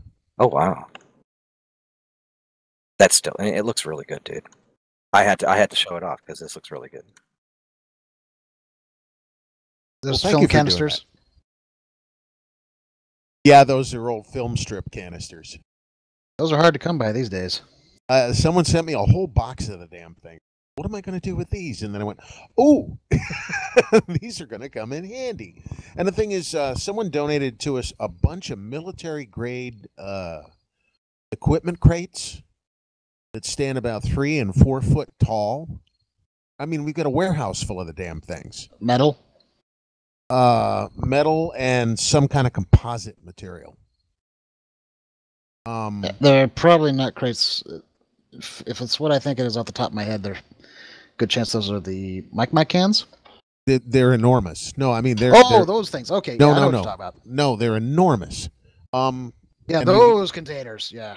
He brought an entire U-Haul filled with these damn things. He's, where do you want me to put them? I was like, son of a. I had to call in a favor from a friend. He was like, well, can I have some of them? I said, you can have all of them, man. Just let me use them when I need them. He was like, hey, deal. I got a lot of stuff that needs putting away, so this will help consolidate. So they got the clamps on the side that twist and. Right. Yeah. Coffin locks on the side to close it tight. Yeah. We use those for like Miles gear. That's probably what that used to be for. Oh, they're huge. There's a lot of stuff you can put in Miles gear. You had Miles gear, and you had another thing that I can't think off the top of my head that we use technically. And I've got an assortment of oddly shaped containers as well. And we're just going to bring all of that down there and use that to. This is down at my kid's high school. This building is amazing. Try to find an aerial view of Missisquoi Valley Union High School, Swanton, Vermont. See if you can find an aerial view. This building is incredible.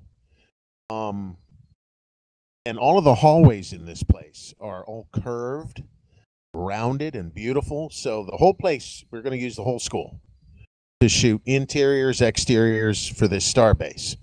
In fact, we're even going to try and get a couple aerial shots as that shuttle takes off so that we can really showcase it. But we figure we could, in that forced perspective shot, if we could take those crates that we have and the shipping containers and everything, stick those way in the background and block the view of the parking lot because there's going to be a soccer game that morning. So, wouldn't you know it? And it's the one day I get to shoot there, so we got to block some of that. So we're just going to tell me you're shooting MOS. Yeah, but the soccer field is way in the background. Okay. And we're going to be around the corner from it, so the building will block quite a bit of. Sorry, I'm using terms that people are going. Did he just say MOS? Yes. No, that's without sound. Without sound. For some reason, the German carried over into the cinema verb. Yeah. MOS, Military Occupation Specials. Yes. Special meet out sound. Well, we can for the containers. We can loop it later. So. For those containers, if I could see that. Granted, maybe it'll look different once you actually put it in the frame. I was thinking maybe they could look like they are actual like concrete, green painted walls, maybe. Or blast shields. Maybe. Because I mean, they don't. I think the problem you might run into, and granted, you would know better than me. I'll admit it. Is just the fact that if they are that big, they wouldn't look like cargo containers. They just look like big freaking walls stuff. Well, this is supposed to be a loading zone. Oh, we're going to have another cool thing. We're going to have is one of the guys has a smoke machine, so we're going to attach a hose to it, like we're refueling. There'll be a little bit of that smoke coming out of the end of the hose. There'll be someone that'll like they detach it from the back of the shuttle and then kind of walk away with it while it's still kind of smoking, so that it really puts us in the shot and it really puts those people into the scene in a way that it'll all just make sense, and you won't even question it. If you don't know what you're looking at, you'll think you're just looking at a full-size set. Yeah, you weather up some of those containers in the front, and you're all good. It's the oldest trick in the book, man, and I'm going to use the hell out of it. Yeah, in-camera shots like that are always great. Oh, and our CGI guy's like, thank you. Thank you so much. Maybe, I don't know, just a little more dirt in your foreground on the concrete block. Yeah, I need to sprinkle a little bit of sand on. But that's just me. That's just, I mean, yeah, it's almost a little too clean. Maybe a weed sticking up out of one of those cracks. I don't know if you go that far. For you. But it would be relatively cheap too. Well, railroad stuff. Yeah. Oh, yeah. I've got a bunch of that. So Yeah, because Art, or Captain Owens, he's the resident train railroader guy, and man, he knows that stuff inside and out. And we were talking about upgrading like one of my Warhammer 40k miniatures, and he's like, "Well, why don't you try this?" I'm like, "Wait, they make those?" He's like, "Yeah, they make those." I'm like, "Holy crap! What do these railroad modeler guys not have?" Oh my God! Apparently, not much. Once upon a time, I had to work on building a Z scale model of the Hoover Dam while it was under construction. Now, Z scale is about as small as you can go before you get to grains of rice. The people in the model were shorter than my pinky fingernail. According to Art, they made something smaller than Z. Oh, really? Okay. Yeah, but that's apparently going to be discontinued because they're not selling. I'm like, well, I'm not surprised when you need a magnifying glass to put your little min up. Oh, it was arduous, but it was worth it because the model was great when it was done. But it took months and months of work to get this. We should get Art back on here sometime and talk railroad stuff because he knows a lot about that, and it'd be good just discussing modeling stuff. Oh, I'm all in. Because I've done so many dioramas for museums and stuff. Oh my God! So this was just kind of second nature. Yeah, dude, it looks good. I'm glad you like it. I'm glad you feel like it's gonna work. Yeah, I mean, it works, right? I mean, even just in that shot with it was just a quick snap. It worked really phone. well. Yeah, just a quick snap with my phone. And I got students walking by me going, "What the heck is he doing?" That's when you just turn around and act like an angry German director. Get out of the shot! It was just sitting on a TV tray, man. It's like what? It's like, did you see me play with my toys? No, sir, we didn't see you playing with your toys again. Oh, one of the teachers at the school, I've known him since we were kids, and he walks by, he goes, "Oh, is this a film you're working on, man? Oh, this is cool." So, because we used to play with Super 8 cameras when we were kids, so he knows what I'm about. That's all good. Yeah, it was super cool. You can still get those? Really? I didn't realize you can still get Super 8 cameras. No kidding. Yeah. I gotta look. They popped up on one of my feeds on Facebook of all places. I was like, what's really? The point? I don't know. When you can get a digital camera that shoots in 4K for right? I know. Yeah, you know what though? I think Spielberg said it best. He goes, "There's something about film." Yeah, and he's right. Right. There's just something about scratching those laser beams on every frame. You know what? Taking Jim's advice, I'm gonna call last call. So anything you gotta actually, you know what? I'm not gonna. Yeah, we can do this in last call. STO's latest, because it's short and we can talk about it short. I haven't played it yet. I played it last night. I know Wolfie played it last night. It's extremely short. It'll probably take you maybe 15 minutes. It took about 15 minutes for me to get through it. It's probably just being used as a setup though for the next season. I think so. You got to play it more than once though. Well, yeah, that's the way it always is with the That's new a featured pain episode. In the butt. Not but really. Yeah, they always have it so you have to play it at least 3 times so you can get all of the loot. Yeah, I grabbed the rifle this time around. I have no room in my bank. Hey, today you can get more bank space for 30% off. Yes, you can. Doesn't do me a damn bit of good. What's you guys? What you can get? Huh? You guys kill me with this because it makes me want to try it, but I know if I get into it, I'm gonna get into it too much, and then nothing will get done. Oh, we can assure you, sir. Dude, I play it casually. I mean, you play it. You'll get to know me and understand. Okay. Don't worry. When I got into World of Warcraft, it consumed me for 2 years. No, man. It was awful. This hasn't consumed any of us. The closest one it may have consumed is possibly Trekkie. Yeah, I'm scared to do that to myself again because I have so much else that I should be doing that I'd rather be doing. That if I plug into a game like that, and it sounds like it's wonderful.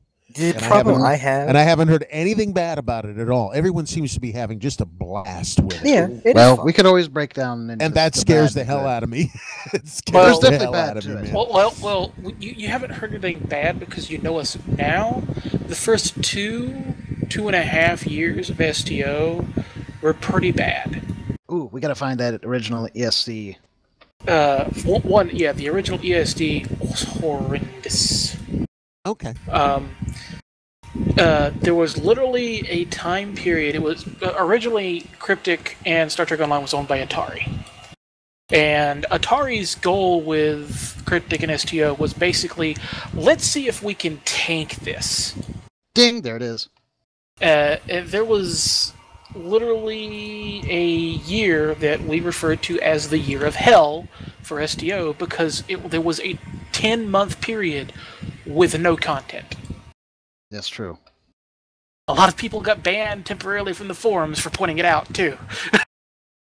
But yeah, that's the that's the link. That's a big construction yard.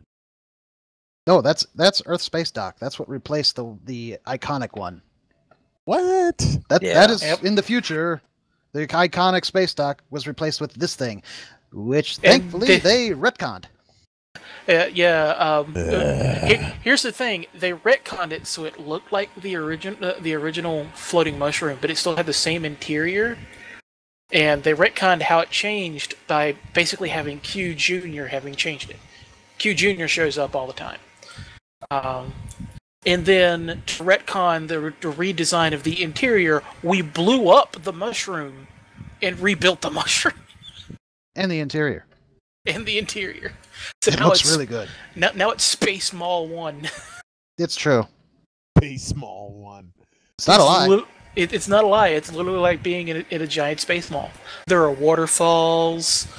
We are there's a in me- the Mall of the Federation. There's a mezzanine. If you take a right immediately upon entering, you go to Club 47. Do Only they thing have missing. as long as they have a Chick-fil-A and a Cinnabon, I'm That's the in, only thing man. they're missing. They're missing vendors. They have room. They can put them in. Okay, this is something I have noticed with a lot of online video games. The repetition and the repetitiveness of it all. There are times where I have played 3 or 4 missions in a row, and I'm like, "Oh my god, really? Again?" It's like I just did this. It seems There's a lot of repetitive. that. And it's not just Star Trek Online. Battlefront is repetitious. Star Wars: The Old Republic is repetitious. Not as much.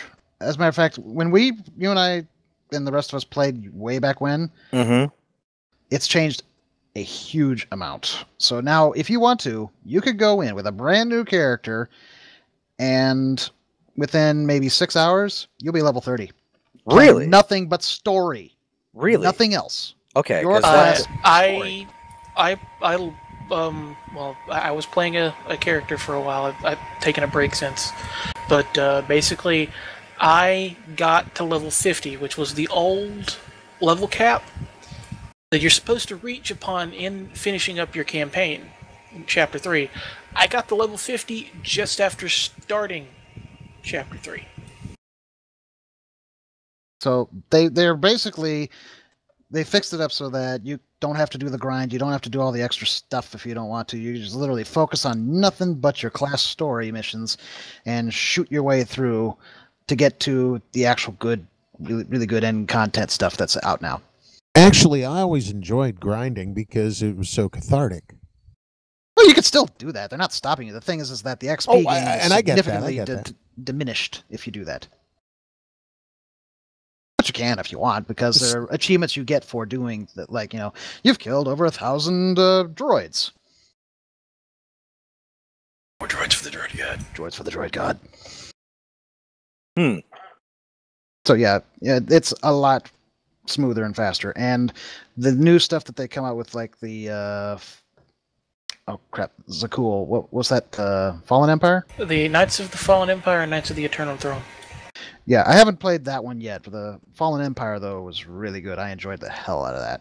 So yeah, once the thing's over, there are 2 videos I'll show you regarding the latest expansions, and the main character it focuses around that'll really show how good the story's gotten. Well, Yeah. back to the what, huh? But yeah, that's it. Oh, okay. Now Back to the go ahead. Go ahead. I do want Cryptic to go back and redesign Starfleet Academy, because the 602 Club is quite literally pathetic. We know what the 602 Club looks like. We've seen it in Enterprise. It's a bar. It's a dive. Yep. There's no dive. It's not a couple of tables and a bar with 2 random people standing behind the bar directly to the side of the entrance of Starfleet Academy's main campus. It should be off campus. Yeah, it should be off campus. You should be able to go up to the shuttle bay that we know is accessible because we do it in the tutorial, and take a shuttle to the 602 Club. Yeah, it should be like way back in the day, West Point. We were talking 1800s. Cadets would sneak off of West Point Academy to go to basically a dive place to get various drinks that they shouldn't have and various other things that they shouldn't be doing, and try not to get caught by the provosts and the other guys. That's basically what 602 needs to be. The place where the cadets go to be a little wild, cut loose for a bit.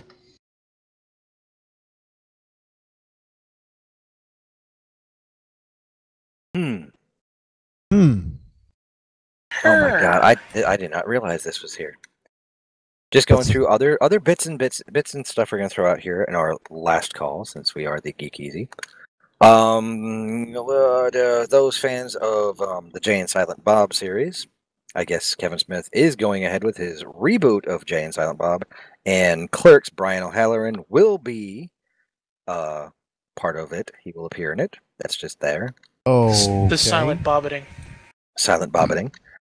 Going through other stuff. Tomb Raider will honor characters and bring in lots of new elements, according to Screen Rant. I did not read the entire article. I didn't even know they were making a new Tomb Raider movie. Is it going to be based on the new Tomb Raider, or is it... Looking at the picture, I'm saying yes. Well, if it's based on the new video game series, I'm probably going to skip out on it. Netflix is... The Witcher... Netflix has a horror comedy coming out this October called The Babysitter, starring former Disney star and I guess the star of every failed project that she's ever been in, Bella Thorne. Ever since she left Disney, everything she has been in has tanked.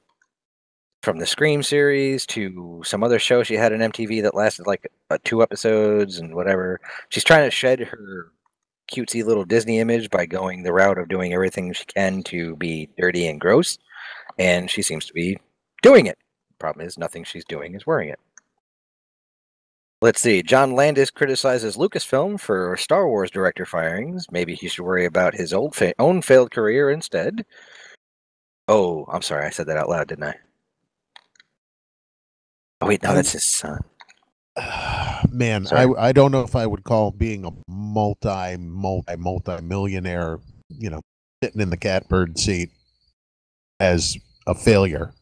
It's not a failure, but he's a loudmouth that just needs... I mean, he spawned Max. That's all I'm going to say. Firefly in the chat's going, there was a Scream series? Yes. To go back to Netflix doing a series, they're also doing a television series based off the video game series The Witcher. Just a really good video game series. On other Netflix news, I guess the director of the Death Note movie that tanked on Netflix has left Twitter due to death threats and other bullying and violence. Well, when you make a television series, when you whitewash a television series based in Japan about people who can write names in a notebook that kill people, you might want to probably expect at least some crazy people Oh, and apparently the Marvel movies and whatnot are going to be yanked from Netflix again. Yeah, Yes. Disney's gonna yank the Marvel movies and Star Wars because Disney Flicks. Jackie Chan has 2 films coming out soon. He's got a sci-fi action film, Bleeding Steel, as well as, what was the other one called? Foreigner. Yes, both of which look really good. Yeah. I did not know Kiefer Sutherland is reprising his role in the new Flatliners movie. So it's not really just a reboot. It's kind of a sequel-esque. All right then. Liam Neeson is retiring from action films. Until somebody comes up and says, "I know who you are," and you have a specific set of skills that we need. They took him again. Someone's going to come up and be like, "Have some money." There's no time. Yeah, they'll keep throwing money at him. He'll be like, "Okay, I'll come back." Stan Lee has already shot his cameos for the next 5 Marvel films, which is probably a good thing because he's getting up there, not getting any younger. And I hate to say that. I really hate to say that because I don't want to jinx the man, but he's not getting any older. Yes, he let's is. see. He's not getting any older. He's totally He's not getting getting older. younger. Sorry. Apple has unveiled the new iPhone 8 and the iPhone 10, which has turned the internet on itself for Android people saying, "Hey, we already have that," and Apple people saying, "We don't care." Because aside from the emotes, which, hey, we already have that on PC. Yeah. Yeah. It's Well, true. there we already are have a that. few things that are a little upgraded, but yes, they've already had them on Android for at least 2 years. I went back and I was doing research on it yesterday because I was like, is it really worth $1,000? Some of the facial recognition, where it used to be just a 2D image, now it actually 3D maps your face, which the Androids don't do. They don't take a topographical map of your face, which I still don't believe. But that's neither here nor there. But I'm just saying it. It's just part of the whole, hey, this is news that came out in the geeky world. So if you're Apple or you're Android, whatever, I honestly am Apple. I don't care. There's already I think it's a PC. It's either PC Gamer or PC Magazine post. Yes, PC Gamer. Here's a really good computer you can spend for the same amount of money as the new iPhone. It's not that good though. It only had 8 gigs of RAM. Yeah, but another 8 gigs of RAM is going to cost you what? $30-$40? Probably. Which is probably less than you're actually going to spend on the new iPhone because most people are going to have to get through a contract. True. Has anyone seen it yet? No, but I have seen a lot of people putting balloons in sewers. Yeah, I've seen that.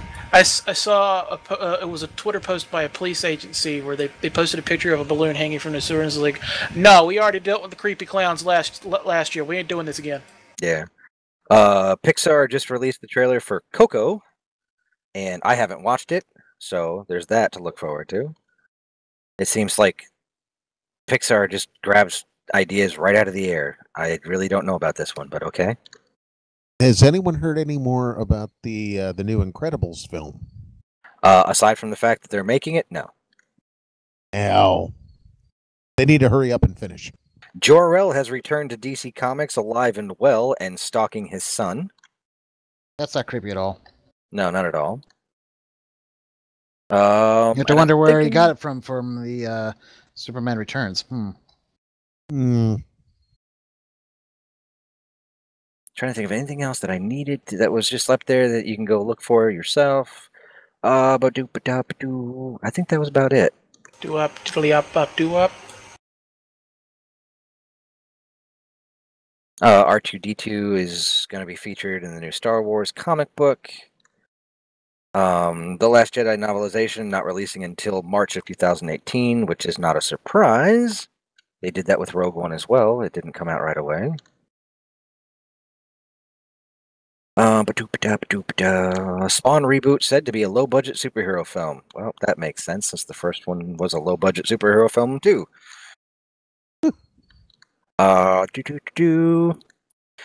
Let's see. The Arrow's coming back for season 6. Does anyone care anymore? What? Clark Gregg is to direct an Agents of S.H.I.E.L.D. episode. About time. Let's see. Supergirl EP teases season 3 female villains. I honestly stopped watching Supergirl last season because it was all about her sister and not about Supergirl. To be honest, it was not that good. So, that's about it for me. That's all I got for the last call. I got nothing at this point. I got nothing. I'm good. All right then. Oh, I mean, there's a guy I can put on blast, but frankly, that's just entertaining now. So, meh. I've done some art, and I'm actually finishing art. Go figure. It's only been, geez, we won't count how many years. It's been 500 years. Shut up! We don't talk about that. My immortality. And yeah, I posted. He made a comment. It's like, oh, it's okay. So I responded back, and then he just takes off from there. I finally kill it, block him, and then out of curiosity, it's like, I wonder if he's, bitch moaning, complaining. And I go, he's already blocked me. I'm like, really? I block you so we could stop the stupid conversation that you started, and you block me in retaliation? Whatever. I didn't want to talk to you anyway. That was the whole point. Knock yourself out, buddy. Go ahead. Block. Breaking news. Joss Whedon still not making Firefly. Oh, sorry. Oh. If it wasn't for the fact that you control Teletran, I'd kick you out of here. And on that note, we'll be back next week. Is it a death note? Yes, it was.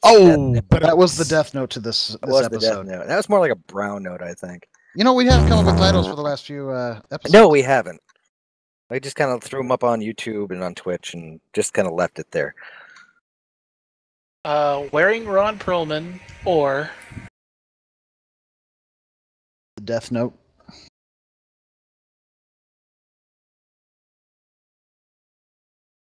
Rehash of a rehash?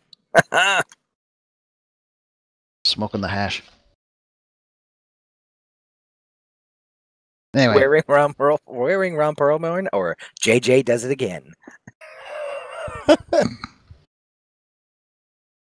Return of the JJ. There it is right there. Return of the JJ. All right. Well, we'll be back next week. Same bat time, same bat channel. As always, the puns are free, but we are not. So if you want to throw us money, we don't have a Kickstarter or a Patreon yet. So just hold on to it and we'll get back to you.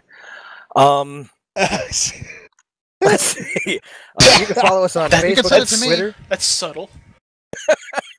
We'll get it from you later. We're gonna just mug you in the back alley. We will.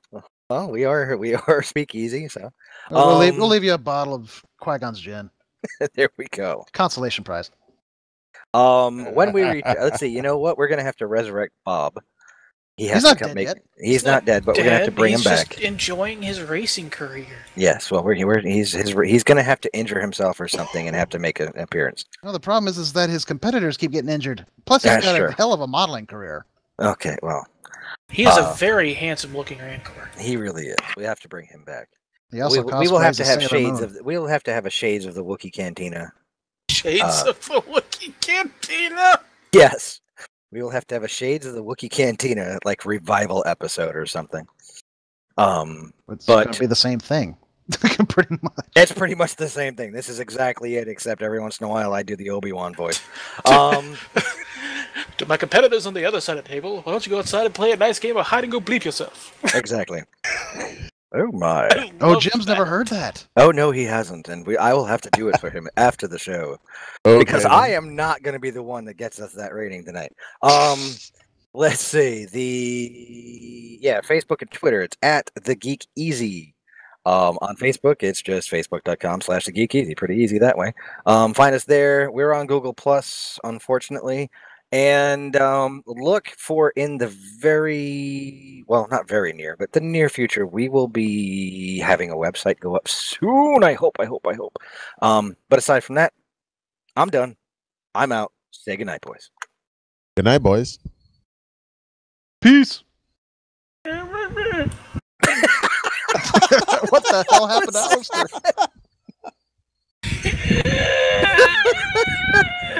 We're out of here.